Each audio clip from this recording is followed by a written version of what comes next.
Everyone, welcome to Shashi cooking. ಹೂರ್ಣ ಭಾಳ ತೆಳುವಾಗತ್ತೈತೇನ್ರಿ, ಮತ್ತು ಹೂರ್ಣ ಮಾಡೋಕೆ ಭಾಳ ಕಷ್ಟ. ನಿಮ್ಗೆ ಒಂದು ಗ್ಲಾಸ್ ಇದ್ರೆ ಸಾಕು ನೋಡ್ರಿ, ನಾವು ಹೂರ್ಣ ಆರಾಮಾಗಿ ಹೂರ್ಣ ಮಾಡ್ಬೋದು. ಒಂದು ಸ್ವಲ್ಪನೂ ನುಚ್ಚಿಲ್ಲಾರ್ದಂಗೆ ಹಳಕಿಲ್ಲಾರ್ದಂಗೆ ಹೂರ್ಣ ಮಾಡ್ಬೋದು. ಈ ಹೋಳ್ಗೆ ಹೂವಿನಾಗ ಹೂವು ಅಳದಂಗೆ ಅಳ್ತಾವೆ ನೋಡ್ರಿ ಹೂರ್ಣ. ಇದನ್ನು ಈ ರೀತಿ ಮಾಡಿಬಿಟ್ರೆ ನೋಡ್ರಿ ಎಷ್ಟು ಸಾಫ್ಟಾಗಿ ಮಾಡ್ಬೋದಂದ್ರೆ ಕೈ ಒಳಗೆ ಹಿಡಿದ್ರೆ ಅಷ್ಟು ಹೂ ಹಿಡ್ದಂಗೆ ಆಗಿರ್ತೈತೆ ಹೂರ್ಣನ. ಅಷ್ಟು ಸಾಫ್ಟಾಗಿರ್ತಾವೆ. ಈ ರೀತಿ ಹೂರ್ಣ ಮಾಡಿದ್ರೆ ನಮ್ಮ ಹೋಳ್ಗೆ 2-3 ದಿವಸ ಆದರೂ ಹಾಳಾಗೋದಿಲ್ಲ ನೋಡ್ರಿ, ಅಷ್ಟು ಚಲೋ ಇರ್ತಾವೆ. ಈ ರೀತಿ ಹೂರ್ಣ ಮಾಡೋದು ಹೆಂಗಂತ ನೋಡ್ಕೊಳಕ್ಕೆ ಪ್ಲೀಸ್ ಎಲ್ಲರೂ ಶಶಿ ಕುಕಿಂಗ್ ಚಾನಲ್ಗೆ ಸಬ್ಸ್ಕ್ರೈಬ್ ಮಾಡಿರಿ. ಅದ್ರ ಬಾಜುಗೆ ಬೆಲ್ ಅಂತ ಕರಿತೈತೆ, ಅದನ್ನ ಒತ್ತಿದ್ರೆ ನಾ ಮಾಡಿದ ವಿಡಿಯೋ ನೋಟಿಫಿಕೇಷನ್ ಫಸ್ಟ್ ನಿಮಗೆ ಬರ್ತೈತೆ ನೋಡ್ರಿ. ಈ ರೀತಿ ಹೊಸ ವಿಡಿಯೋ ನೀವು ಫಸ್ಟ್ ನೀವೇ ನೋಡ್ಕೋಬೋದ್ರಿ. ಈಗ ವಿಡಿಯೋ ಸ್ಟಾರ್ಟ್ ಮಾಡಿಬಿಡೋಣ್ರಿ ಹೆಂಗೆ ಅಂಥೇಳಿ. ಈ ಹೂವಿನಂಥ ಹೂರ್ಣನ ರೆಡಿ ಮಾಡೋದ. ಈಗ ಗ್ರೈಂಡರ್ ಮಿಕ್ಸರ್ ಬಳಸಲಾರ್ದ ನಾವು ಇವತ್ತು ಹೂರ್ಣ ರೆಡಿ ಮಾಡೋಣ್ರಿ. ಈಗ ವಿಡಿಯೋ ಸ್ಟಾರ್ಟ್ ಮಾಡ್ತೀನಿ ನೋಡ್ರಿ. ಫಸ್ಟೇ ಒಂದು ಕುಕ್ಕರ್ ಇಟ್ಕೊಂಡೇನಿ ನೋಡ್ರಿ. ಅದಕ್ಕೆ ನಾನು ಕಡಲೆಬೇಳೆ ತೊಗೊಂಡೇನಿ. 1 ಗ್ಲಾಸ್ ಕಡಲೆಬೇಳೆ ತೊಗೊಂಡೇನಿ ರೀ. 1/4 kg ಗ್ಲಾಸ್ ಇದು ನಮ್ದು. ಆ 1/4 kg ಕಡಲೆಬೇಳೆ ಹಾಕ್ತೀನಿ ನೋಡ್ರಿ ನಾನು. ನೋಡ್ರಿ ಕಲ್ಲು ಹಳ್ಳಿರ್ತಾವೆ ನೋಡ್ಕೊಂಡು ಎಲ್ಲ ಹಸು ಮಾಡ್ಕೊಂಡು ಕಡಲೆಬೇಳೆ ಹಾಕೋರಿ ಕುಕ್ಕರ್ ಒಳಗೆ. ಆಮೇಲೆ 1-2 ಸತಿ ನೀರು ಹಾಕಿ ಫಸ್ಟ್ ತೊಳ್ಕೊಂಬಿಡ್ರಿ ಅವ್ನು ಕಡಲೆಬೇಳೆನ. ನೋಡ್ರಿ ನೀರೆಲ್ಲ ತೊಳ್ಕೊಂಡು ನೀರು ಬಸ್ಕೊಂಡು ಬಂದೆ.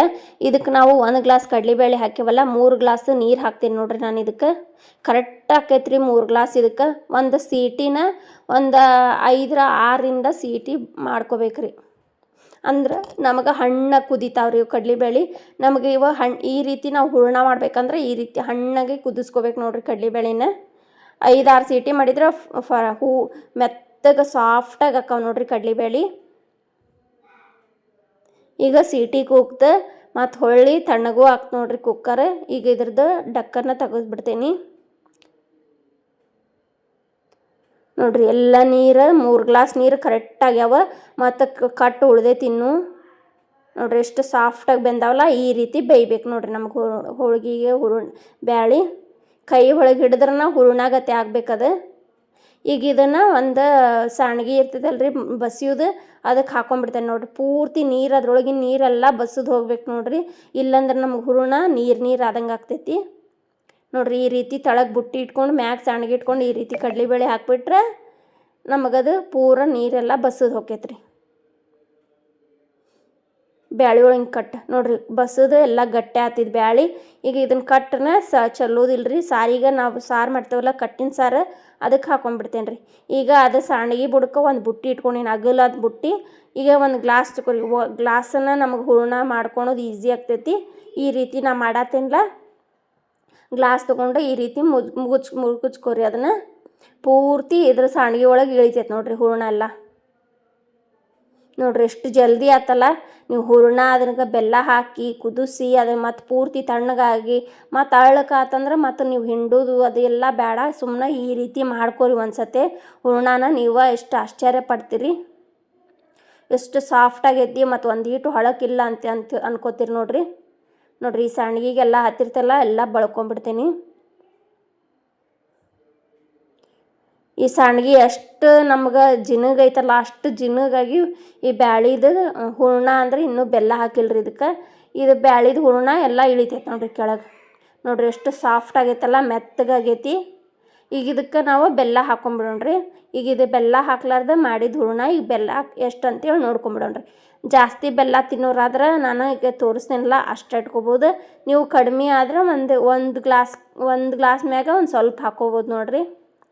ನಾವು ಮನೆಯೊಳಗೆ ಜಾಸ್ತಿ ಬೆಲ್ಲ ತಿಂತಾರೆ, ಹಾಗಾಗಿ ನಾನು ಇದಕ್ಕೆ 2 ಗ್ಲಾಸ್ ಹಾಕಿಲ್ಲ, ಅದಕ್ಕಿಂತ ಸ್ವಲ್ಪ ಕಡಿಮೆ ಹಾಕೀನಿ. ನಿಮಗೆ ಕಡಿಮೆ ಬೆಲ್ಲ ಬೇಕಂದ್ರೆ 1.5 ಗ್ಲಾಸ್ ಅಥವಾ 1 ಗ್ಲಾಸ್ ಹಾಕೋರಿ ಸಾಕು. ಈಗ ಇದಿಷ್ಟು ಬೆಲ್ಲ ತೊಗೊಂಡೆ ನೋಡ್ರಿ. ಆಮೇಲೆ ಇದಕ್ಕೆ ಒಂದು ಸ್ವಲ್ಪ ನೀರು ಹಾಕೋತೀನಿ. ಬರೀ ಹಂಗೆ ಇಟ್ಟರೆ ಹೊತ್ತು ಬಿಡ್ತೈತೆ ಅಂಥೇಳಿ ಒಂದು ಸ್ವಲ್ಪ ನೀರು ಹಾಕೋತೀನಿ ನೋಡ್ರಿ ಬೆಲ್ಲಕ್ಕೆ. ಈಗ ಗ್ಯಾಸಿನ ಮ್ಯಾಗ ಇಟ್ಟು ಇದನ್ನು ಕರಗಿಸ್ಕೊಂಬಿಡೋಣ್ರಿ ಬೆಲ್ಲ.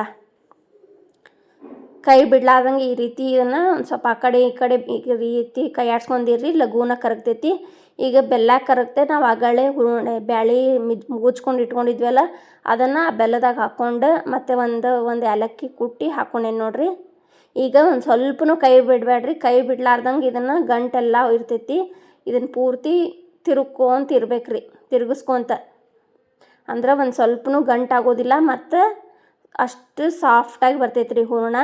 ಈ ರೀತಿ ನಿಮ್ದು ಮುಗಿಸೋದಿದ್ರೆ ಈ ರೀತಿ ಇಲ್ಲೇ ಕಲಿಸ್ಕೋರಿ, ಅಂದ್ರೆ ಒಂದು ಸ್ವಲ್ಪನೂ ಗಂಟಾಗಿ ಉಳಿಯೋಗಿಲ್ಲ ನೋಡಿರಿ. ಇದೇ ರೀತಿ ಕೈ ಬಿಡಲಾರ್ದಂಗೆ ಒಂದು 5 ನಿಮಿಷ ಈ ಕೈ ಆಡ್ಸ್ಕೊತಿದ್ರಿ ಅಂದ್ರೆ ಹೂರ್ಣ ರೆಡಿನ ಆಗ್ಬಿಡ್ತೈತೆ ರೀ ನಮಗೆ. ಯಾಕಂದ್ರೆ ಇದು ಕಡ್ಲೆಬೇಳೆ ಮತ್ತು ಬೆಲ್ಲ ಹಾಕಿವಲ್ರಿ, ಜಲ್ದಿನ ಗಟ್ಟಿ ಆಗಿಬಿಡ್ತೈತೆ ನೋಡಿರಿ ಹೂರ್ಣ. ನೋಡಿರಿ ಎಷ್ಟು ಮಸ್ತಾಗೈತಲ್ಲ. ಈ ರೀತಿ ಈಗ ಇದು ಪೂರ್ತಿ ತಣ್ಣಗಾತಂದ್ರೆ ಈಗ ಗ್ಯಾಸ್ ಫ್ಲೇಮ್ ಆಫ್ ಮಾಡಿಬಿಡ್ಬೇಕು ರೀ ಈ ಟೈಮ್ನಾಗ. ಇದು ತಣ್ಣಗಾತಂದ್ರೆ ನಮಗೆ ತಾನಾಗ ಗಟ್ಟಿ ಆಕೈತೆ ನೋಡಿರಿ. ಈ ರೀತಿ ತಿರ್ಗಿಸಿ ಈಗ ಗ್ಯಾಸ್ ಫ್ಲೇಮ್ ಬಂದ್ ಮಾಡಿ ನಾನು ಒಂದು 10 ನಿಮಿಷ ಬಿಟ್ಟು ನೋಡ್ತೇವೆ.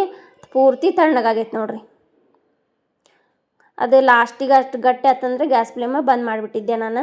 ಇದನ್ನು ಯಾವಾಗ ಮಾಡೋದಂದ್ರೆ ಬೆಳಗ್ಗೆ ಲೈಟ್ ಹೋಗಿರ್ತಾವೆ ಮತ್ತು ಮಿಕ್ಸಿ ಕೆಟ್ಟಿರ್ತೈತಿ, ಮತ್ತು ಮಿಕ್ಸಿ ಹಾಕಕ್ಕೆ ಒಬ್ಬೊಬ್ರಿಗೆ ಇಷ್ಟ ಆಗೋದಿಲ್ಲ, ಅದು ಇದನ್ನು ನುಚ್ಚು ಉಳಿತೈತೆ ಅಂಥೇಳಿ. ಆವಾಗ ಈ ರೀತಿ ಮಾಡ್ಕೋರಿ. ಎಷ್ಟು ಮಸ್ತಾಗೈತೆ ನೋಡಿರಿ, ಸೂಪರ್ ಆಗೈತೆ ಹೂರ್ಣ. ಹೂ ಅಳ್ದಂಗೆ ಆಗೈತೆ ರೀ ಹೂರ್ಣ. ಅಷ್ಟು ಚಲೋ ಆಕಾವ್ರಿ ಹೋಳ್ಗೆ. ಈ ರೀತಿ ಹೂರ್ಣ ನೀವು ರೆಡಿ ಮಾಡ್ಕೊಂಬಿಟ್ರೆ ನೀವು ಒಂದ್ಸತಿ ಈ ರೀತಿ ಟ್ರೈ ಮಾಡಿರಿ, ಹೆಂಗಾಗೈತೆ ಅಂಥೇಳಿ ಕಮೆಂಟ್, ಶೇರ್, ಲೈಕ್ ಮಾಡೋದು ಮಾತ್ರ ಮರಿಬೇಡ್ರಿ. ನಾ ಮಾಡತ್ತಿದ್ದ video TV, tab, mobile, computer ಇದೆಲ್ಲ ಕಡೆ ಬರ್ತೈತಿ. ನೀವು ಎದ್ರಾಗಿಂದ ಮತ್ತು ಯಾವ ಊರಿಂದ ಮಾಡತ್ತೀರಿ ಅನ್ನೋದು ಒಂದು ಕಮೆಂಟ್ ಮಾಡಿರಿ. ನೋಡಿರಿ ಮಿಕ್ಸಿ, ಗ್ರೈಂಡರ್ ಇದ್ಯಾವುದು ಬಳಸಲಾರ್ದ ನಾವು ಇವತ್ತು ಹೂವಿನಷ್ಟು ಮೃದುವಾದ ಹೂರ್ಣ ರೆಡಿ ಮಾಡತ್ತೇವೆ ನೋಡಿರಿ. ಎಷ್ಟು ಮಸ್ತಾಗೈತಲ್ಲ.